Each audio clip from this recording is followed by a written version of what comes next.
In the world of sports, things rarely go as planned. That goes for the competition on the field as well as for that of the wonderful people in the media industry who bust their tails to bring the action to the comfort of our homes. And it's when things go off script that some of the funniest stuff happens.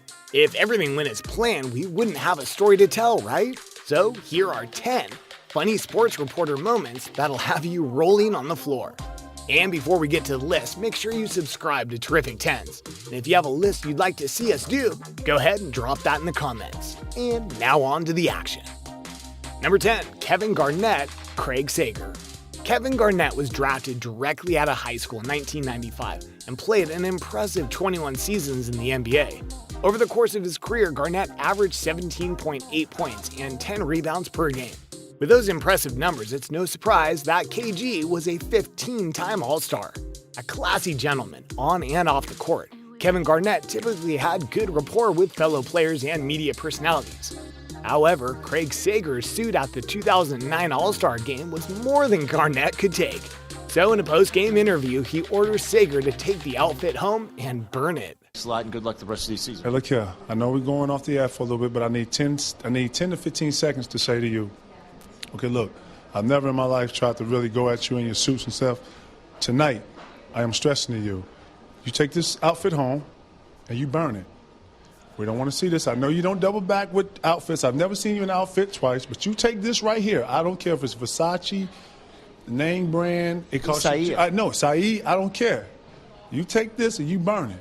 There's not any part I can keep? No, nothing. So when you get done with this, you should be butt-ass naked. This should be burnt, okay? Number 9, Jimmy Jock. Known as the voice of harness racing in South Australia, a bit of a niche, Jimmy Jock is usually a strong performer behind the microphone. He always wanted to be a harness racing driver, but his allergy to horses prevented him from spending much time on the racetrack. Well, apparently those allergies paired with the excitement of the contest got the best of Jimmy at the end of this race in Globe Derby Park, as his voice slowly fades into nothingness while he openly doubts his ability to finish calling the race. Trying hard was one step closer, but a higher race wins. Second placing, we own a teach and I think, or on the inside, cop an eyeful. Number 8, Shaq, asked about a snake. Shaq is a good-natured player. The colossal center, though intimidating in appearance and a monster under the basket, is a gentle giant off the court and always enjoys a good joke.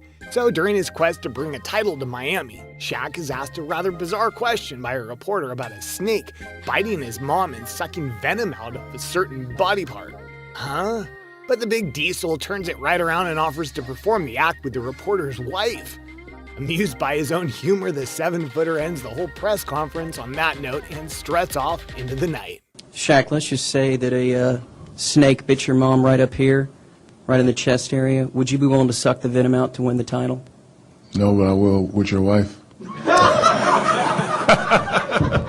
Thank you, Shaq.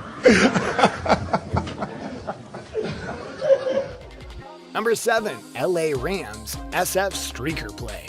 It isn't completely out of the ordinary for some overly enthusiastic fan to rush the field during a professional sports game. Usually this stunt is accompanied by the removal of at least some, if not all, clothing.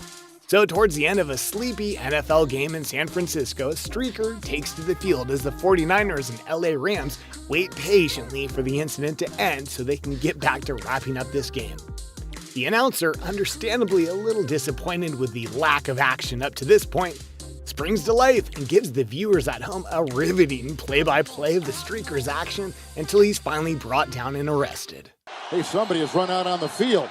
Some goofball in a hat and a red shirt. Now he takes off the shirt. He's running down the middle by the 50. He's at the 30. He's bare-chested and banging his chest. Now he runs the opposite way. He runs at the 50. He runs at the 40. The guy is drunk, but there he goes. The 20. They're chasing him. They're not going to get him. Waving his arms, bare-chested. Somebody stop that out, man. Here comes the blue coat, Oh, Kevin. they got him. Here They're comes coming the from blue the coats. left. Oh, and they tackle him at the 40-yard line.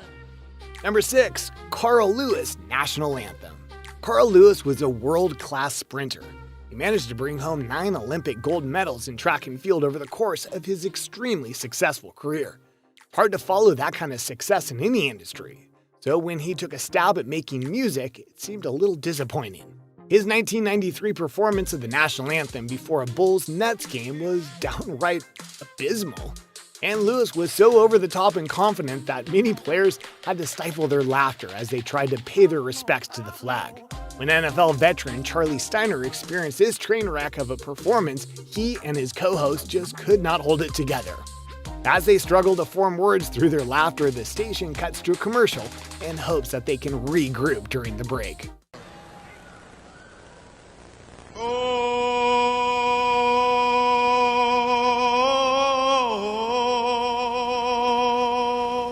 And the Rockets, red flag for the land of the free. That was our national anthem. Number 5. LeBron Wade. Sometimes a question is just too insulting to answer. One of the greatest duos of all time, LeBron James and Dwayne Wade, are confronted with such a question from reporter Bobby Ramos, who asked if their problem is lackluster defense or lackluster offense. Wade is stone-faced, while LeBron can't help but crack up. After exchanging glances, the players give a brief, generic answer to get this thing over with. Number 4. Fall risk, Tony Reali. Tony Reali of Around the Horn fame made it a habit of falling out of his chair. You'd think he would learn. All 4 legs on the floor, Tony. Number 3. Sean McDonough, voice crack. Sometimes you just get so pumped up about a play that your vocal cords just can't take it. Johnson, the all-time leading tackler in the history of the Chiefs, with a touchdown for Kansas City. Number 2. Charles Barkley, dumb A. Charles Barkley was an absolute beast on the court. His insights as an announcer are priceless from the broadcast table, though his skills in the media world are nothing close to his ability as a player.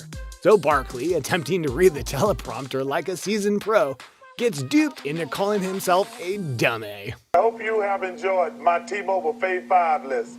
I'm a dumb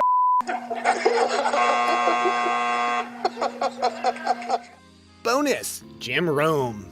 Alright, before we wrap this up with number 1, we have a bonus. This one isn't so much funny as it is kind of scary. Or it can be quite satisfying if you're not a fan of Jim Rome. It's easy for sports analysts to sit back and play armchair quarterback and scrutinize players. But when Rome repeatedly insults Jim Everett by calling him Chris, it eventually catches up to him. Everett sat down for an interview with Rome, who continued the Chris calling despite warning from Everett, who eventually had enough. He flips over the table and goes after a terrified Jim Rome, who is screaming on the ground while the crew tries to pull Everett off of them. That you probably won't say it again. I bet I do. Okay. Chris? Hey, Taylor, just kidding, man. Just kidding. Help! Get him off me! Number 1, Mike Grab. And that brings us to the number 1 funny moment owned by the legendary coach, Mike Ditka. Following his coaching days, Ditka put in some time as an announcer. The great coach knows football inside and out, but his knowledge of the broadcast world is a little less thorough. We can see this in a moment in which Mike Ditka, clearly unaware of a live camera, and grabs his Ditka right in front of the whole world. That's all for today, folks, but if you've got some funny sports reporter moments you'd like to share with us, go ahead and leave a comment so we can have another laugh together. Until next time, good night and good luck.